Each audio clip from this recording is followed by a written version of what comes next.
Hello, everyone. I hope you are having a wonderful time. And we would like to thank you for joining our bright talk and discussion about the hardware accelerated blockchain.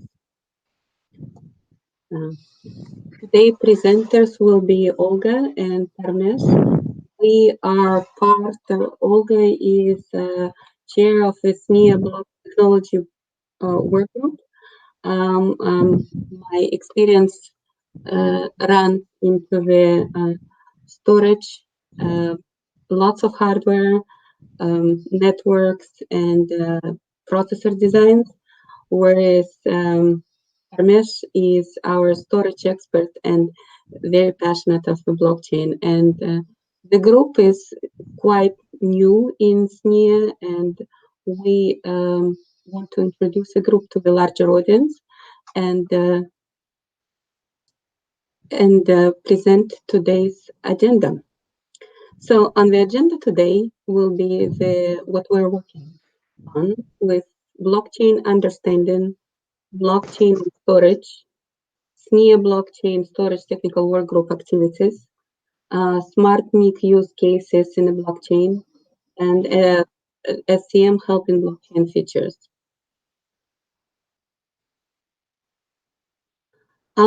Before we start, I'd like to read the legal notice of SNIA. The material contained in this presentation is copyrighted by SNIA. Member companies and individuals can use this material in presentations literature under the following conditions. Any slides or slide used must be reproduced entirely without modifications, and SNIA must be acknowledged. The presentation is a project of SNIA, and etc. What is SNIA? So allow me to introduce the SNIA as itself. SNIA is a Storage Networking Industry Association. It's a non-profit organization which is made of the number of the companies spanning in the storage market. SNIA's mission is to lead the storage industry worldwide in developing standards technologies, and we are uniquely committed to delivering the standards. That's why when we formed the Sneer blockchain group under Sneer, we're making a statement that it's focused on Sneer storage blockchain applications. Let me tell a little bit about the storage technology work group of blockchain in Sneer. This group we started and we've been approved in June 2020. And the goal of the group is to create an interoperability specification adopting already current standards developed by SNIA and other organizations, and bringing the interoperability of the numerous blockchains focused on data storage into the industry and market. The pioneers who were advocating the group were IBM, Intel, Dell, and others. I'm sorry, Western Digital and others. On that note, let's start the presentation itself. I will not go into the large details of the blockchain because allow me to assume that some of the people already know or heard the word blockchain, especially since in today's community and the latest government initiatives of the digital dollar, this economy is expanding and exploding. Meanwhile, lots of companies are starting to look at the different blockchain storage protocols as well, which we will talk in a minute. But overall, this is a very interesting trend, and we truly believe that it will be the next spin-off in technology innovation. So when it comes to the blockchain understanding, we will talk about the block, right? So what is block? Block of data has three attributes in a blockchain: the data itself, the hash of a previous block, and the hash which is attached to the current block. When we talk about the hash of the blocks, we will talk about the proof of space, and I will repeat this consensus protocol over and over.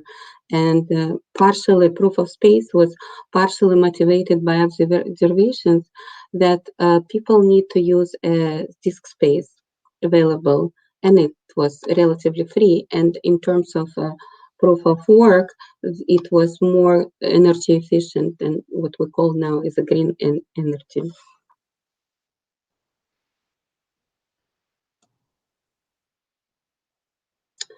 When it comes, going back to the previous slide and continue with the current one, blockchain hash and consensus protocols. So the blockchain itself is using several so-called terminologies, which we're defining right now.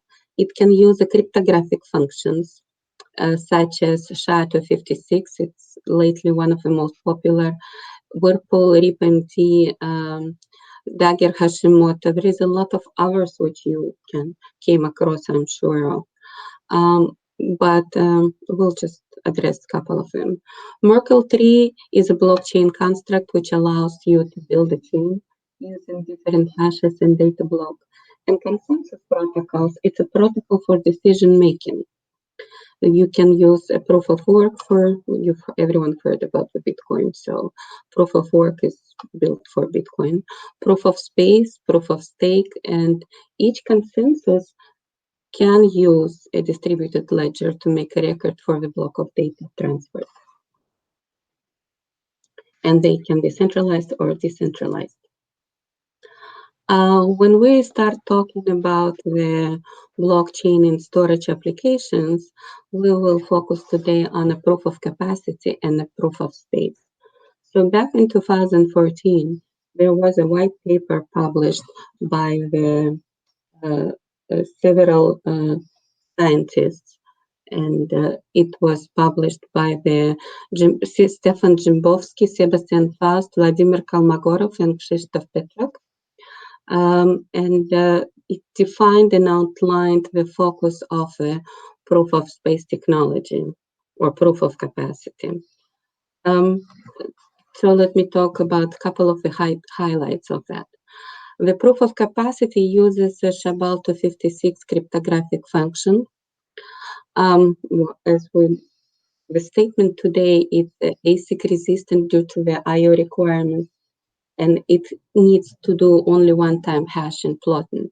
So what that means in terms of plotting, I will get back to that statement in follow-on slides, but the hashing and plotting means that you do back-to-back memory writes to the disk drive.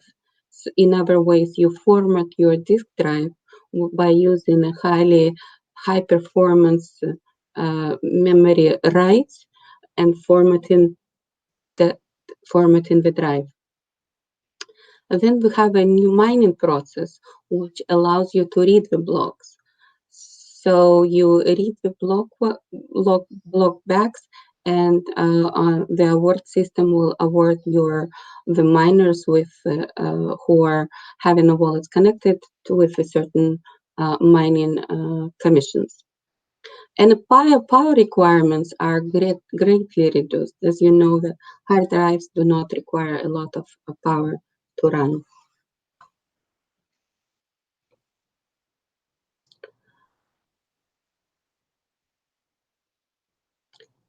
Continuing on our conversation of a proof of work, proof of space and proof of work, proof of space and proof of work are used interchangeably. And like I mentioned, it's a green energy. The right side of the slide with 1,000 kilowatts and electricity consumed is taken from the website burstcoin.org. I have to give credits to the Burstcoin initiative. It's an open source initiative started by the community, and it's driven by the community. So it's a great initiative, and anyone can join it. lately they are doing a lot of great work in terms of um, um, social initiatives and social do-goods. Going back to our technology, so proof of space is similar to proof of work, but like I mentioned, it uses the computational storage of the hard drives.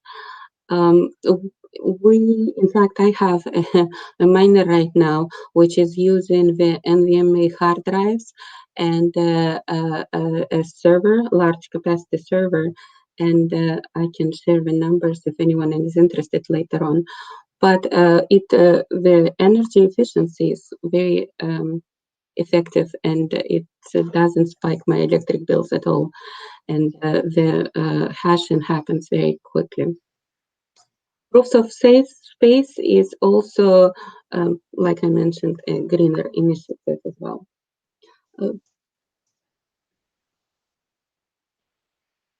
Blockchain ledger can be relational or non-relational. It depends on the implementation of a certain blockchains. That was a question: is blockchain ledger is relational or non-relational database? And the database can be designed and implemented. And if you look at the GitHub projects on a blockchain initiative, you will see that it can be done differently. How the proof of space works. And that's the most interesting thing. Just one second. How the proof of space works. The proof of space works by using this algorithm of verifier, requester, and acknowledgement. So it's a handshake. And as you know, in storage, we're also using handshakes. And in this case, what we have, we need to have someone sends the request for the data block. Then you need to receive an acknowledge, and then you need to receive a response and handshake it. And keep in mind this algorithm, because we will talk about it in a second when you'll see the proposal of Sneer on interoperability specification. Then plotting, like I mentioned before, it's a back-to-back memory writes. Plotting is a process which generates a so-called plots files, or for the storage industry, that would be the just format. And each plot contains one or more group of 8,000 or 8K hashes and nonce, and then you build the groups, and the group will be nonce, and it's 6K block aligned. So it's 8,000 192 times 42 bytes per hash. Blockchain and proof of capacity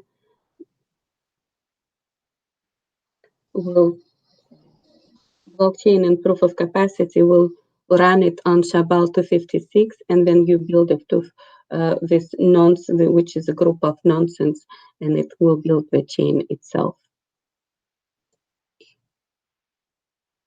This is a completely different topics on a nonsense, and then what we see is we can probably do it. Now allow me to switch to Sneer and what we want to relate today.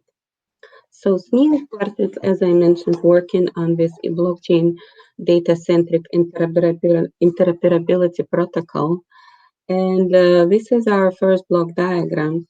And what we took into the consideration is that current implementations in blockchains and future implementations, or you have a number of distributed ledgers, you also have a so-called software keys, which is private and public key splits.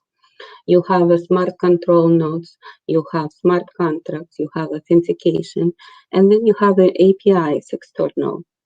What we add to that is a firmware blockchain layer and storage security protocols, like I mentioned, using and utilizing the already existing storage protocols and building on top of that. When we started talking and started drilling down these protocols, we broke it into this what people often call stack. So here is the current implementations, which you normally see. We have application layer with a smart contract. Then you have a consensus protocol such as or the implementation such as Ethereum, Ripple, and others.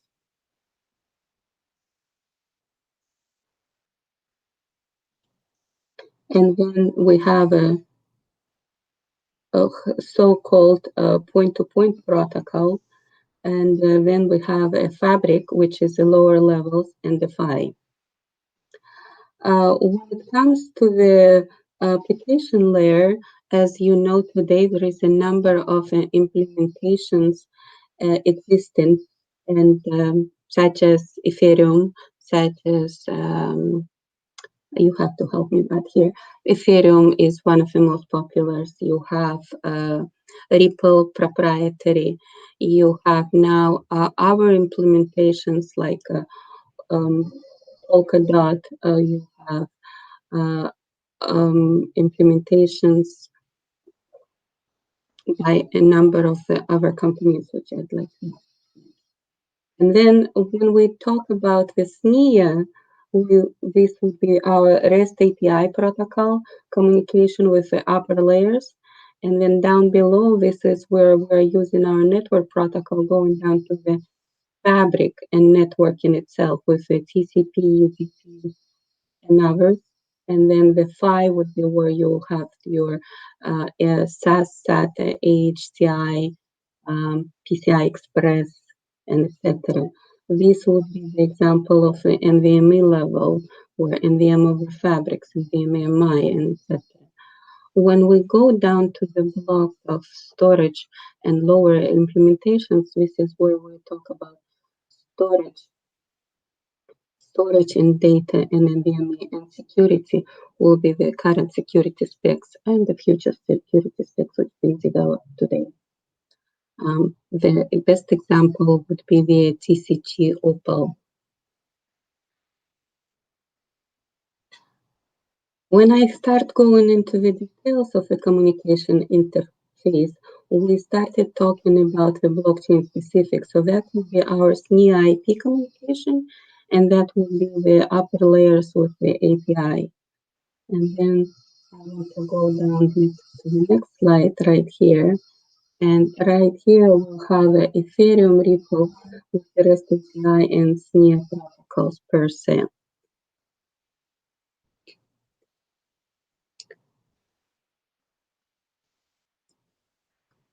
What I have to mention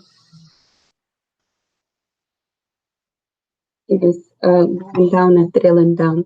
One of the things which we come up as a group, and that's my call to action today, we will be looking for the local experts and experts in the blockchain to add to this, because our SNIA historically is very strong in the storage protocols, but having a larger contribution of the community to the blockchain interoperability data storage would be very valuable, especially with the feedback from the blockchain community and adapters and integrators. So please join. So going back to the SNIA IP interface, we developed a so-called SNIA UID, Universal ID concept, which will be propagated to the lower levels. So as I mentioned before, we are going to be the middle layer to allow the communication between the upper layer blockchain software applications versus the lower down, the hardware applications. And the UID will be propagated to the current and future specifications in data storage, such as NVMe, SPDM, PCG, and others. And that's the work of the group today. That is a slide which we have presented, and we're still under the discussions. once again, looking for feedback and input from the community. What we are proposing in terms of specification is when you communicate with the blockchain interoperability, the protocol needs to have a communication interface, which is API. So you're using external sources of data, such as wallets and wallets, external devices, hard wallet, software wallets, and etc. Then we use a so-called proto chain, and it can be small chains or larger chains, storing a larger blocks of data or smaller block of data. So granularity is currently allowed, as you know. And what we can support API using to read chains. We can spread protocols by using multiple copies. We can create a messaging protocol, and etc. And then we have an API which goes down to the chains itself. And as everyone probably has been reading, there is a number of initiatives in the community. For example, there is a Polkadot project, there is a Stellar project, there is a Chainlink project, and others, and they all have a certain positive aspects when we're talking about the blockchain interoperability. Now, when we talk about it, we need to have a way to think, we need to give a thought to several things. Like, for example, what type of hash type we have to use, what type of block size, the block structure. How do we replace the blocks or modify the blocks or update the blocks? Are we going to use the snapshots? We also need to create ability to audit the chains and transactions and data storage and snapshots. So all of this is currently in flux and being discussed.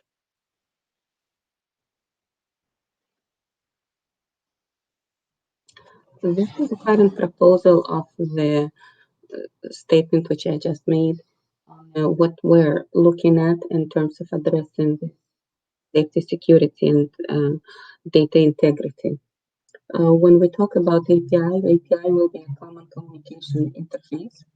Then we build a so-called light nodes or proto chains. Then we need to create the notification protocols and validate the nodes. And then the Sneer master chain will consist of three parts. It's chain itself, and it needs to be defined the size, the snapshots and frequency of the snapshots, and then archiving part as well.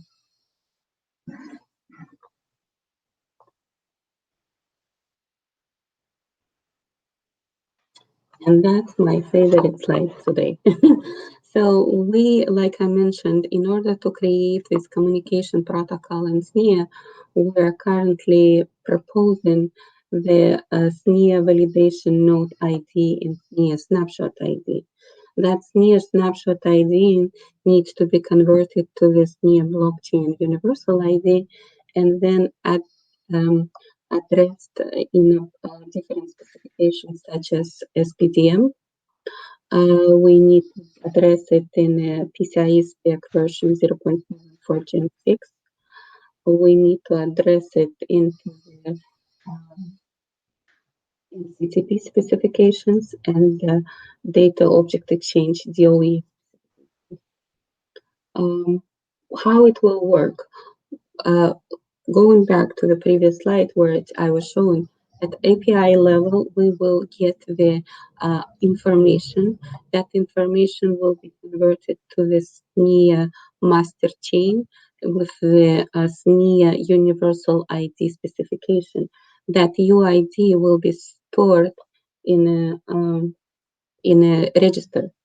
Once it's stored in the register, it can be then programmed and addressed into the in a specification such as SPDM and PCIe CMA spec. And once it's stored there, then the storage devices will have an information and will be aware that in this case, the data transfer which is happening on the network is a blockchain signature-centric device.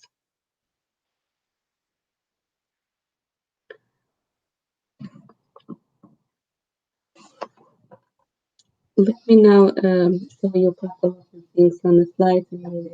Not very clear. So when it comes to the why we were thinking about SPDM and why we're thinking about PCIe and the object-centric devices is because it's already there is a built-in protocol. Like for example, in a security protocol data model today, we already have a requester and responder capabilities, and we can send a version and request the capabilities and build on top of it.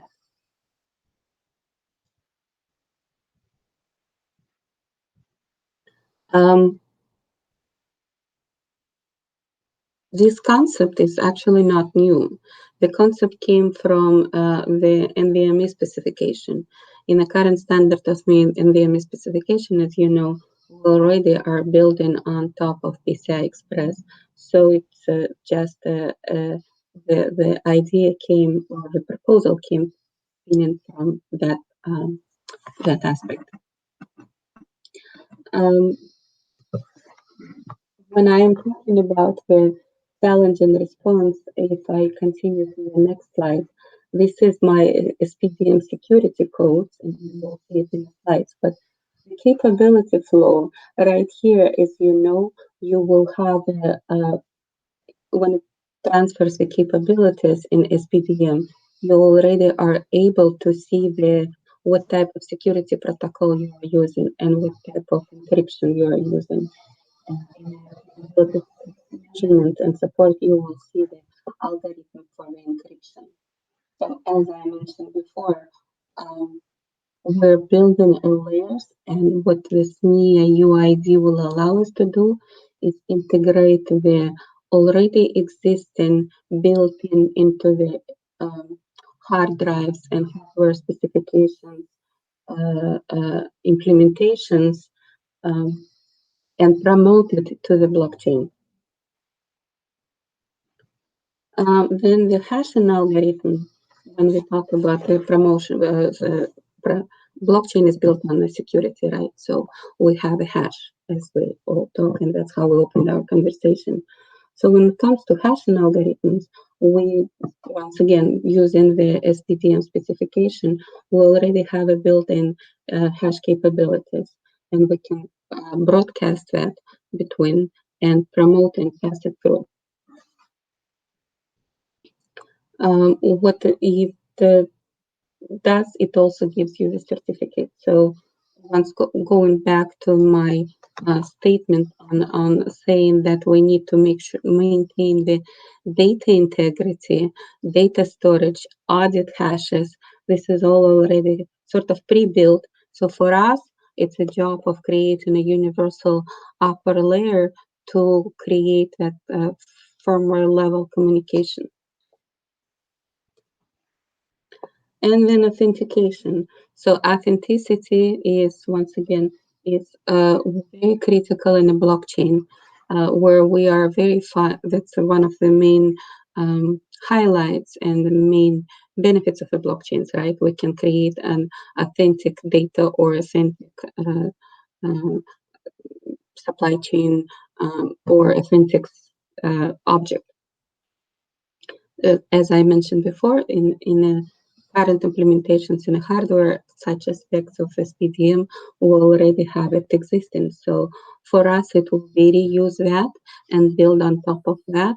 And going back to my slide with the layered block diagram, Sneer Universal ID will allow us to reuse already existing specifications and promote it to the upper layers. What that also does in return, it will allow us to create an interoperability for the different blockchains, existing or coming up.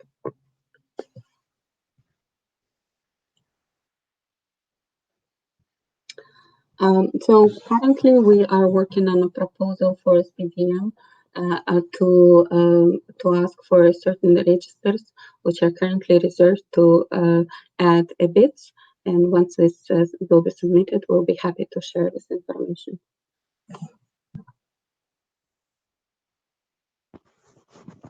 And putting it all together for a second, the way the communication will work between chains or so-called handshake. We'll have an API with the light nodes. And once the light nodes are getting registered, you promote it to the proto chain. Then the proto chain will accept that and create a universal ID. Once that universal is ID created, you will build a handshake. That will be the layer that will accept blockchain UID notify. That's where the handshake will happen. Once that happens, the next one will be you validate your blockchain UIDs with the request response, and then you create a so-called snapshot. When the snapshot is created, you will have each blockchain with the so-called digital signature of the universal ID, and at that point, it will go propagate to the lower levels in the storage space. That's the proposed architecture today. If you have any feedback, input, or you have some thoughts, our group would probably greatly appreciate that. Not would, we will greatly appreciate that. So let me do it again. So we have a handshake at the blockchain UID notify, and then we'll have a handshake on the blockchain UID validate.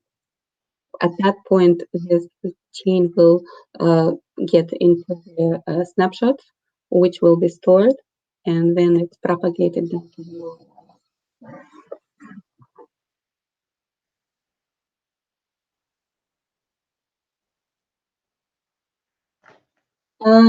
at this point, I'd like to pass the microphone to Parmesh Prasad from Dell EMC, and he will talk about the special purpose hardware usages.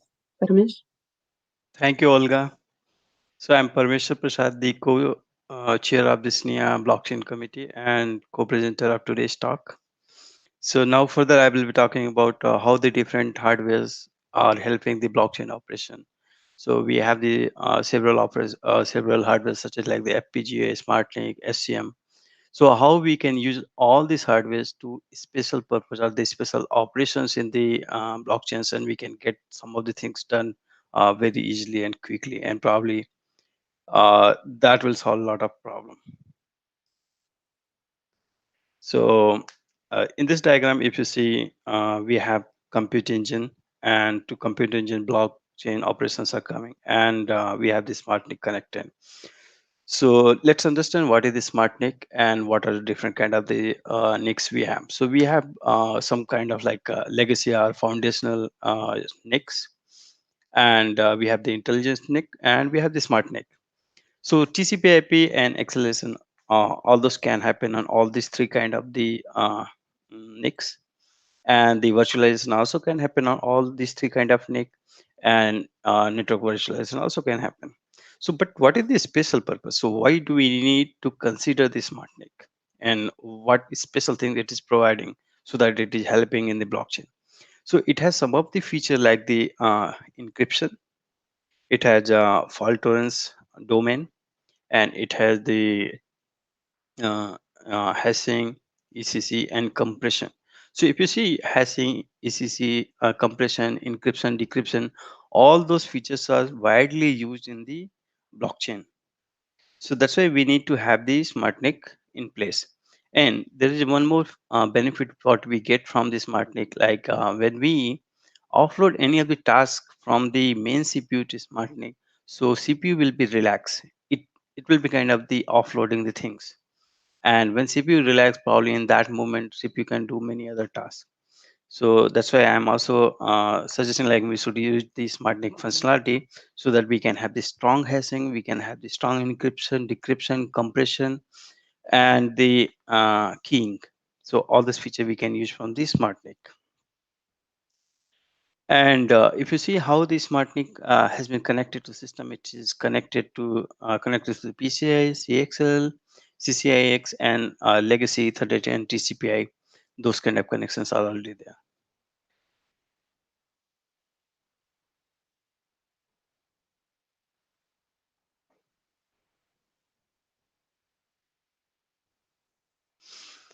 And so SmartNIC has the control panel, control plane, data plane, and the management plane. So we can manage it. We can push all of our tasks to SmartNIC so that can do our job. And once that is done, probably we'll get back the signal from the SmartNIC to main CPU that okay, I'm done. So we can synchronize the task what is offloaded to SmartNIC and to CPU.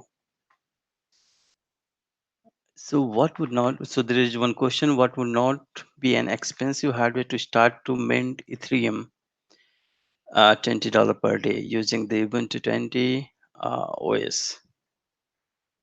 So I think, see, if you just start the things on any kind of hardware, it's just performance matters. So if you have the basic hardware, probably it may take more time to do. And if you have the very good performing hardware, so probably you can do the things faster. So it's like trade off between the performance and the type of the hardware what we have. Let me move to now my next slide.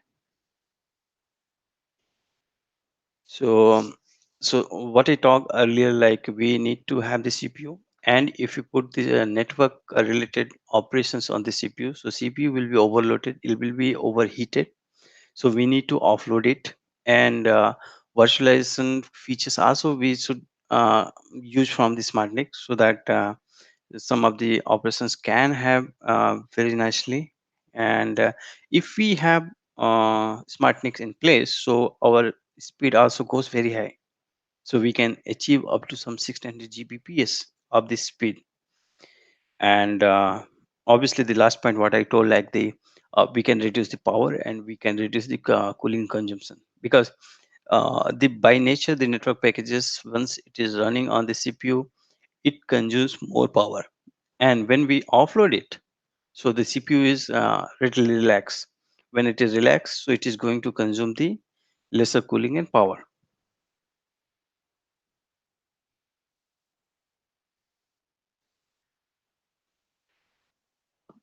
Okay, so now see in this diagram, right hand side, what I'm showing. So we have the Linux and we have one manager, then SmartNIC. So basically, this manager is like we can have any kind of the system D kind of process what is running, and that is monitoring the SmartNICs. And probably maybe like it can start some multiple threads to have the different features, and it can provide us the redfish interface so that we can set something certain things in the SmartNIC, and we can expose certain thing to main CPU. And what we have to do here, so basically so no one has done the real offloading of the blockchain things to the SmartNIC. So we have to develop a glue logic which will take care like which particular piece of the operation we have to offload to SmartNIC. So that glue logic once we have, so that can identify the operations what we have to extract from the main blockchain operations and give it to SmartNIC. So now once we have given to SmartNIC, it has to monitor whether the things has been done or the completed by the NIC or not. Once it has been done by the NIC, so then we need to get the notification. Okay, my task has been done. So we'll get the output from the SmartNIC, and now I have to combine that particular operation or the output to the remaining blockchain operation so that we can as together we can say like okay, now it has completed all of the operations and probably it's good to go now.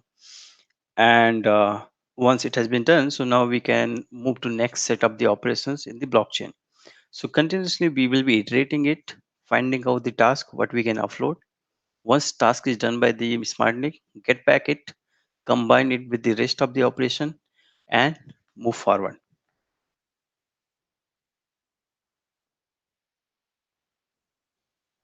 So I talked about till now the SMART-NIC. So how we were identifying the task, moving back to SMART-NIC, getting the things from the SMART-NIC, and combining it with the CPU task, and we are sending it back to blockchain. Now let's talk about the SCM. So SCM is the storage class memory. So this has been developed recently. So that is filling the gap between the DRAM and the NAND. If you see, by characteristic, SCM holds the data. It means the data is persistent in the SCM. So whatever we write, that is persistent there. And if we use the NAND or the SSDs or the disk, so that will be slower than the SCM. And just think like where the SCM is going to fit into my system. So that goes and fit into memory bus. So the much closer the hardware is to CPU, the faster the access time will be. If my hardware is sitting in the memory, it means that is going to be very, very fast compared to anything sitting maybe through the SATA channel or the PCI channel or any other data cable. So if we put my SCM close to CPU, and if we are offloading some of the blockchain operation, it means that is going to be very, very fast. And apart from the hardware capability, the file system and the operating system, they have also bought some of the very exciting and good features to use the SCM. Some of the features are like the uh, by bypassing the IOs, which will directly write to the my memory. When I say memory, means this is the SCM. So we are going to directly write to the SCM, and when we write it, it's just like a memory mapping, and we just taken some of the address space and map it to application address space. Now that is very close to application. Now the address is very close to application, so it can directly write, and that is byte addressable. Byte addressable means we have the better control on the particular address range. So that also solves some of the problem. Now let me just correlate the characteristic what I have told to the blockchain operations. Yeah, so if you see this one, so we have one Hyperledger use case. In the Hyperledger, we have the concept of the off-chain. So when we have the off-chain, means I'm going to put some of my data, the file to my some of the storage. Recently, the NFT came in a very hot topic currently. So if you see, if I have to store that video, image, or collectible on some of the storage, so option will be a very good solution. So when we put the data in the option, so Hyperledger is using the CouchDB. Say I am using my SCM to host my CouchDB data.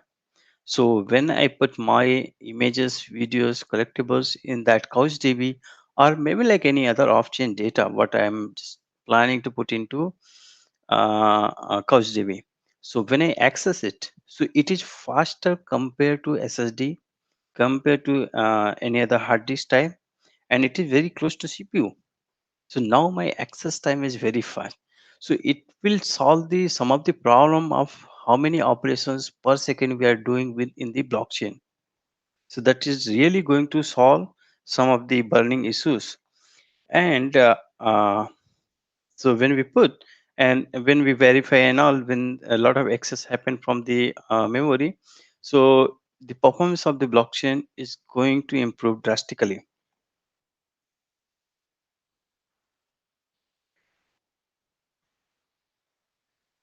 So there is one question. So VM would be better fit for mining. So I'll just say that okay, VM will be slower than the CPU because so there is a software abstraction. So if you use the VM, so that will be slower than the using the CPU directly. So my suggestion will be use the CPU. So we have talked about why we need my CouchDB or any option data to put on the SCM, because that is SCM is giving me the faster performance, and when I get the faster performance with respect to access, my blockchain operations going to improve drastically. Okay, so let's come and see in this diagram. So what we have the one management stack when, and we have the storage mode and the file and app direct mode. And at the bottom line, you can see it's a persistent region. So that's the SCM. And don't get confused with the memory mode and the persistent region, because the SCM has the characteristic of converting it from the memory mode to persistent mode. So we can convert in both the form. And now, so I wanted you to focus on the right hand side of the stack where app direct mode is there. And you can see in the gray box, so that's the application. And there is MMU mapping. So MMU mapping is directly exposing some of the part of the SCM to application address space. So that's called the app direct. When we have the app direct means my application is having the address. So say in this case my blockchain is having the address. When blockchain is having the address directly, so it can write the data directly to hardware and get the things done.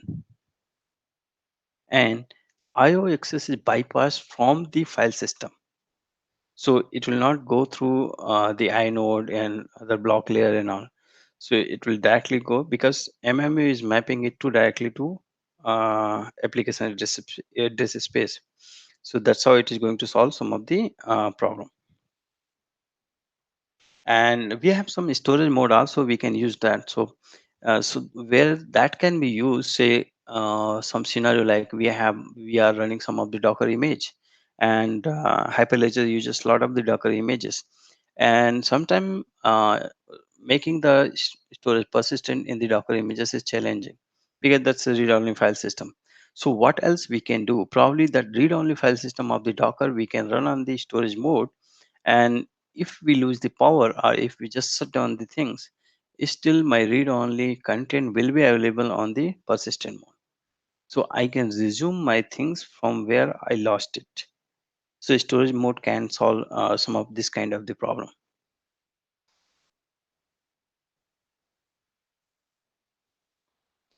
Okay, so we talked about the network, SmartNIC network card. We talked about the SCM. So let's talk about now the special purpose FPGAs. So now a lot of things has been developed in this space where a specific purpose of the FPGA we have developed. So some of the like mining we can do, and some of the repetitive task what we are keep doing in the blockchain, we can push that to FPGA, and we can just have that for the acceleration purpose also. So when FPGAs are doing some of the operations, and that is accelerating the blockchain operations. And and we can also create a neural network by using these FPGAs. So you can think like, okay, we have the multiple compute unit within the server now. So it's like a multiple compute unit, and those are doing the dedicated job of blockchain operations. So we are creating a very good network of the system where the blockchain is getting optimized.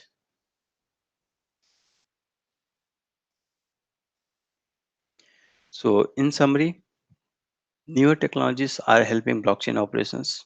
So the much advancement we have in hardware, say whether it's with respect to FPGA or the network card or the SCM, or maybe like a CPU itself is getting enhanced. All those things are helping the blockchain technology. So, mm and we always hear that, okay, blockchain is very CPU consuming or very power consuming operations. But when we have the advanced hardware, so those are going to solve some of the problem.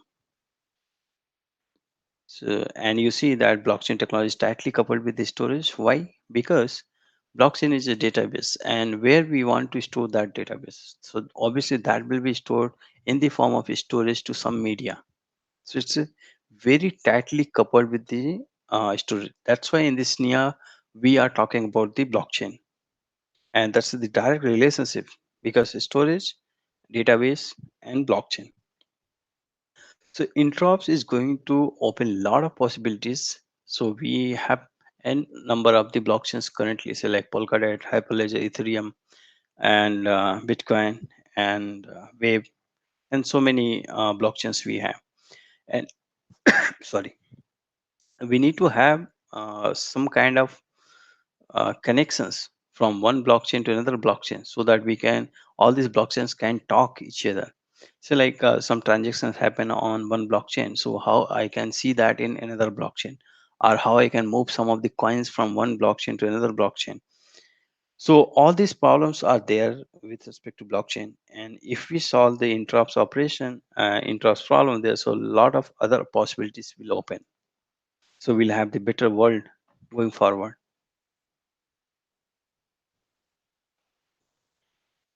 So here you can get some of the Sneer blockchain storage resources, and we are having the technical working group.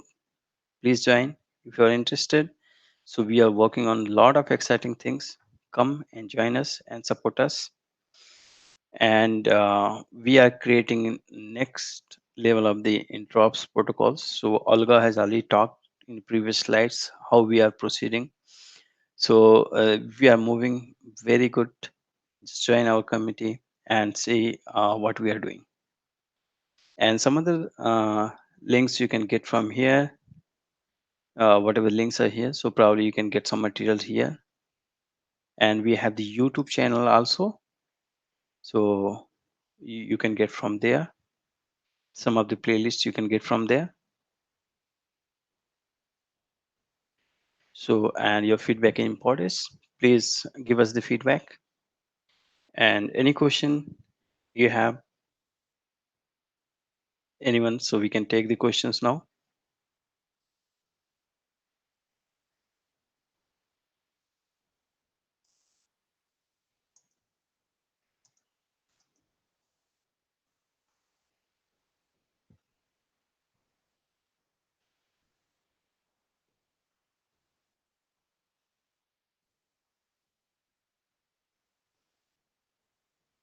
Thank you, everyone.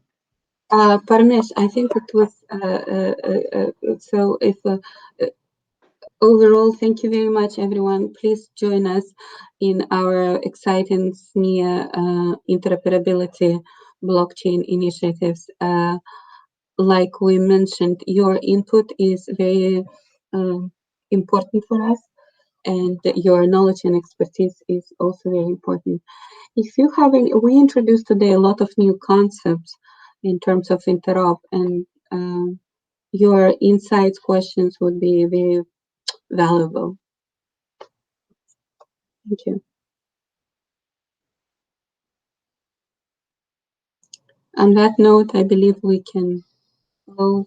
Oh, there is a question, two questions. Parmesh, do you want to take one?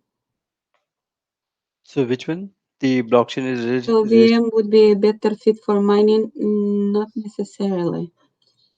yeah, I Virtual machine. answered that. Yeah, I answered that question. No, So so VM would be better for mining. It's a new question. no, it will not be Oh, better. okay, sorry. Why blockchain uses GPU? Uh, GPUs are actually used only in a Bitcoin mining. And if you ever read the concepts of, uh, um, let me answer it like this. So when So we're talking about GPUs are used in the Bitcoin mining for the proof of work. And what Bitcoin does when it uses a Bitcoin, it creates that each miner needs to work towards extending the longest data chain. And then the Bitcoin's miners have to build that chain and compete for the resources. And the one who has a largest capability in crunching mathematical algorithms are normally winning. Olga, so I'll just add some points what you told, Mhm. like why we need the GPU. So if you see, CPU has the limited number of cores, and GPU have many number of cores. So maybe like some 10x of the CPU cores. And in the mining process, we solve some of the complex problems, that's mathematical problem. So the many cores we have, the chances of solving that problem will be higher. So that's why we need the GPU. So GPU can do the dedicated work, and probably they are better than the CPU when it is batch work. It's active on a network all the time, that's right. And please put back the previous slide with the links. Oh, we did that. Thank you. Any other questions?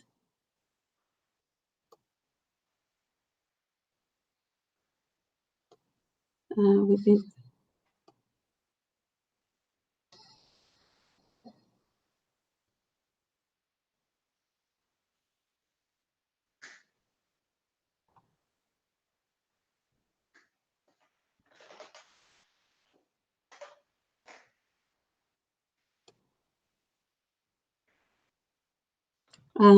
Yes, no questions. So you can reach us through the links on the slides, and if you come up with ideas, proposals, or requests, please reach out.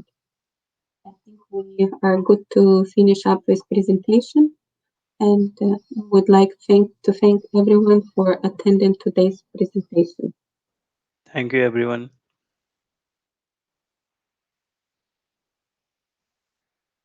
Yes, it